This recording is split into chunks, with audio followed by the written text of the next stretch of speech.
প্রবল বৃষ্টি হচ্ছে, কারণ এখনো বর্ষাকাল। রাত তখন প্রায় 10টা বাজে। গ্রামের বাড়ি থেকে খবর এসছে বাবা খুব অসুস্থ আছে। তাই আমি আর আমার বন্ধু এলাম এক নৌকা চালকের বাড়িতে। কেউ বাড়িতে আছেন? ও মাঝি ভাই, শুনতে পাচ্ছেন? দরজাটা খুলুন না। আরে, অনেক তো রাত হয়ে গিয়েছে, আর মাঝি ভাইয়ের তো সাড়া নেই। দরজা ঠোকা মারলাম। ঠিকই বলেছিস তুই, নৌকা ছাড়া আমরা বাড়ি ফেরা অসম্ভব। চ মাঝি ভাইদের আরেকবার ডাকাও। ও মাঝি ভাই, মাঝি ভাই, কেউ বাড়িতে আছেন নাকি? দরজাটা খোলো না গো। বাইরে থেকে আমাদের শব্দ পেয়ে মাঝি ভাই উঠে বসলো। ওই শ্যামল, শ্যামল, শুনতে পাচ্ছিস? বাইরে মনে হয় কেউ এসছে। ওঠ না ভাই, ওঠ। দিলে তো দাদা ঘুমটা ভাঙিয়ে। কি হয়েছে খুলে বলো। এত রাতে বাইরে থেকে কে মনে হয় ডাকাডাকি করছে ভাই। চল না আমার সাথে, যাবি? ঠিক আছে, তাই চলো, তোমার সাথে যাচ্ছি। ঠিক আছে ঠিক আছে, তোর যেতে হবে না বুঝলি, আমি গিয়ে দেখা করে আসি কি এসছে। এই বলে মাঝি ভাই বিছনা থেকে উঠে দাঁড়ালো। ভয়ে ভয়ে দরজার দিকে গুটি গুটি পায়ে এগিয়ে গেল।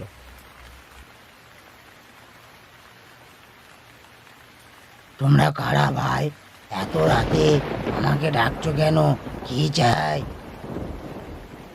আমার বাবা খুব অসুস্থ মাঝি ভাই, তাই তোমার কাছে এলাম। তোমার নৌকায় করে আমাদের নদীর ওপারে পৌঁছে দেবে? ঠিক আছে, তোমরা ঘরের ভেতরে এসো বাবা। কাকু, তাড়াতাড়ি চলো না, অনেক দেরি হয়ে যাবে। আমরা বাড়ির দিকে এগিয়ে গেলাম। ভেতরে ঢুকে দেখলাম আরেকজন ব্যক্তি বিছানায় বসে রয়েছে। জানি না ওটা মাঝি ভাইয়ের কে হবে। বাইরে প্রচুর বৃষ্টি হচ্ছে, নদী এখন উত্তাল, যাওয়া সম্ভব না। আমি সব বুঝতে পারছি, আমার বাবা খুব অসুস্থ, তাই তোমাদের কাছে ছুটে এলাম। প্লিজ চলো না কাকু। ঠিক আছে ঠিক আছে, টাকা একটু বেশি লাগবে, দিতে পারবে তো বাছাড়া? টাকার কথা ভেবো না, টাকা দিয়ে দেবো। চ না কাকু তাড়াতাড়ি। ঠিক আছে ঠিক আছে, রাতের এই জঙ্গলের পথ, খুবই সাবধান বাছাড়া। অনেক কথাবার্তার পর মাঝি ভাইয়ের বাড়ি থেকে আমরা সকলে মিলে বাড়িয়ে পড়লাম এই দুর্যোগের রাতে। রাত তখন অনেক গভীর হয়ে গিয়েছে। পথঘাট সেরকম একটা দেখা যাচ্ছিল না। খুব প্রবল বেগে বৃষ্টিও হচ্ছিল। বৃষ্টির আওয়াজে চারিদিক গম গম করছিল। ভাবছিলাম এই পথ শেষ হওয়ার পর নৌকায় গিয়ে আমরা বসবো। এই রকম পরিস্থিতিতে কোনোদিনও ভাবিনি পড়ব। বাবা অসুস্থ থাকায় তাই এত রাতে বাড়ি পৌঁছাতে হচ্ছে। খুব ভয়ও লাগছিল। কাছাকাছি এসে গিয়েছি, এবার নৌকায় চেপে বসবো। নদীপথ ভীষণ উত্তাল, প্রবল বৃষ্টি হচ্ছে, মাঝে মাঝে বিদ্যুৎও চমকাচ্ছে। এই সময় মাঝি ভাই নৌকা চেপে বসলাম সকলেই মিলে। তারপরে নৌকা ছেড়ে দিল।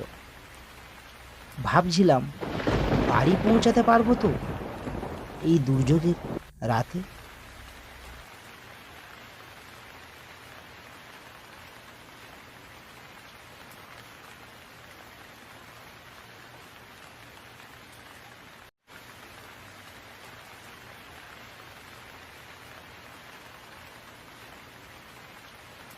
বুঝলে শ্যামল, নদী এখন খুব উত্তাল, প্রবল বৃষ্টিও হচ্ছে। ঠিকঠাক পৌঁছাতে পারবো তো ভাই? হ্যাঁ দাদা, ঠিকঠাক পৌঁছে যাব, তুমি চিন্তা করো না। এই তো আর খানিকক্ষণের ব্যাপার, বলো। বুঝলে শ্যামল, এরম পরিস্থিতিতে মনে হয় কোনোদিনও পড়তে হয়নি। এই ছড়া দুটোকে ওদিকে নামিয়ে দিয়ে চলে আসবো বল। দাদা, নদী এখন খুব উত্তাল হয়ে পড়েছে, প্রচুর বেগে ঢেউ আসছে, যে কোনো মুহূর্তে নৌকা উল্টে যেতে পারে, ভালো করে ধরে থাকো শক্ত করে। নদী এত উত্তাল হয়ে পড়েছিল, ভাবলাম আর মনে হয় পৌঁছাতে পারবো না, এবার মনে হয় নৌকা ডুবে যাবে। এরম বেশ খানিকক্ষণ হওয়ার পর আবার দেখলাম নদী শান্ত হয়ে গিয়েছে। এই যাত্রা খুব আঁচান বেঁচে গেছি, বল মনের মধ্যে যা হচ্ছিল। তুই ঠিক বলেছিস, নদী যা উত্তাল হয়ে পড়েছিল, ভাবলাম আর বাড়ি ফিরতে হবে না। খুব বাঁচান বেঁচে গেছি, আর কোনোদিন নদী পথে আসবো না বাবা। হ্যাঁ রে, এখনো কত দূর? মাঝি ভাইদের জিজ্ঞেস কর না, এখনো আমরা পৌঁছাইনি। বাবা অসুস্থ থাকায় এই দুর্যোগের রাতে নৌকার এই পথযাত্রা খুবই ভয়ানক ছিল। কোনো রকমে নদীর ওপার থেকে এপারে আমরা পৌঁছালাম। নদীর পাড় ধরে জঙ্গলের রাস্তা দিয়ে আমাদের বাড়ি পৌঁছতে প্রায় 2 কিলোমিটার সময় লাগে। নদীর ওপারে আমরা ইটভাটায় কাজ করতাম। প্রত্যেক দিন ঘরে আসা সম্ভব হয়ে উঠতো না আমাদের। হঠাৎ এক বিড়াল রাস্তায় ম্যাও ম্যাও করে ডাকতে ডাকতে আমাদের পাশ দিয়ে চলে যেতে লাগলো।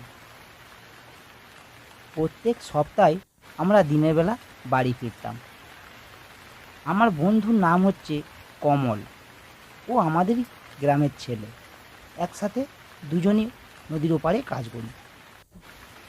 হঠাৎ শিয়ালের একটি আওয়াজ কানে ভেসে আসছে, খুব জোরে জোরে আর্তনাদ করছিল।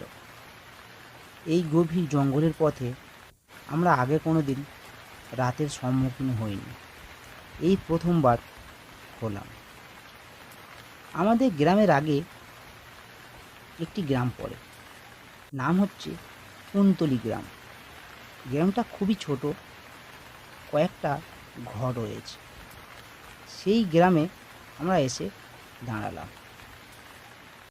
হ্যাঁ রে বাবা, ঠিক আছে তো? মনের মধ্যে যেন ভয় ভয় করছে, কেন জানি না। তুই বেকা বেকা ভয় পাচ্ছিস বুঝলি, কাকুর কিচ্ছু হয় না, চ গুটি গুটি পায়ে এগিয়ে যাই চ। আবার আমরা হাঁটতে লাগলাম। বেশ কিছুটা দূরে যাওয়ার পর দেখলাম বাবার মতন কেউ যেন ছাতা মাথা দিয়ে দাঁড়িয়ে আছে। বাবা তো অসুস্থ, তাহলে কে দাঁড়িয়ে আছে? কাছাকাছি এগিয়ে গেলাম, দেখলাম বাবা দাঁড়িয়ে আছে। আমি আরেকটু কাছে এগিয়ে গেলাম, দেখলাম সত্যিই তো আমার বাবা। বাবা, তোমার নাকি শরীর অসুস্থ, তুমি এই বৃষ্টি রাতে দাঁড়িয়ে আছো শুধুমাত্র আমাদের জন্য? হ্যাঁ রে বাবা, আমি খুব অসুস্থ ছিলাম, কিন্তু এখন পুরোপুরি ঠিক হয়ে গেছি, জানিস তো। কাকু, তোমার এখন আসা কিন্তু উচিত হয়নি, এই বৃষ্টি রাতে আরও তোমার শরীর অসুস্থ হয়ে যাবে। এখন আমি পুরোপুরি ঠিক হয়ে গেছি বাবা, তোদের চিন্তা করতে হবে না, বুঝলি তোরা। কিন্তু বাবা, এই বৃষ্টিতে ভিজলে তোমার শরীর আরও অসুস্থ হয়ে যাবে, চলো তাড়াতাড়ি বাড়ি ফিরে যাই চলো। বাবার সঙ্গে কথা বলে আমার খুব ভালো লাগলো। মনের মধ্যে একটা ভয় ছিল যে বাবার কিছু হয়নি তো, সে ভয়টা বাবাকে দেখার পর কেটে গিয়েছে। রাত তখন প্রায় 12টা, মুষলধারায় বৃষ্টি এখনো হয়েই চলেছে।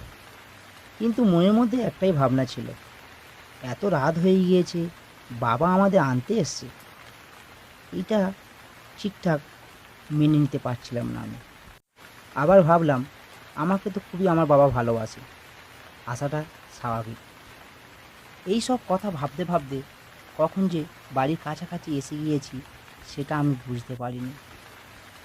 বাড়ির সামনে এসে দেখলাম কয়েকজন মহিলা আর পুরুষ দাঁড়িয়ে আছে। আমি আর আমার বন্ধু বাড়ির দিকে এগিয়ে গেলাম, কিন্তু বাবার কথা একবার মনে করিনি। ঢুকে দেখলাম মা কাঁদছে। কাছাকাছি এসে দেখলাম বাবার দেহটা মাটিতে পড়ে রয়েছে। বাচ্চারা, তোরা এসে গিয়েছিস, তোর বাবা আর এই পৃথিবীতে নেই রে। এই তো বাবা আমাদের সাথে কথা বলছিল। তাহলে বাবার ওটা আত্মা ছিল? বাবা কিভাবে মরে গেছে মা, বলো না। তোর বাবার বুকে হঠাৎ কষ্ট হয়, তারপর বিছানায় শুয়ে পড়ে, তারপর আর চোখ খোলেনি। যা হওয়ার হয়ে গিয়েছে, কেঁদে আর লাভ নেই। এবার কাকুর সৎকারের কাজটা করা হোক। আমি আর আমার বন্ধু মিলে বাবার দেহটাকে শ্মশানের দিকে এগিয়ে নিয়ে গেলাম। এত বৃষ্টির কারণে আমাদের পাড়া প্রতিবেশী আমাদের সাথে এলো না। বাবার দেহটাকে আমি আর আমার বন্ধু মিলে শ্মশানের দিকে এগিয়ে নিয়ে যেতে থাকলাম। ভাবলাম দুজনেই সৎকারের কাজটা করে দেব। বন্ধুরা, ভিডিওটা এই পর্যন্ত। ভালো লাগলে লাইক, কমেন্ট ও শেয়ার করবেন। চ্যানেলটা সাবস্ক্রাইব করে আমাদের পাশে থাকবেন। ধন্যবাদ।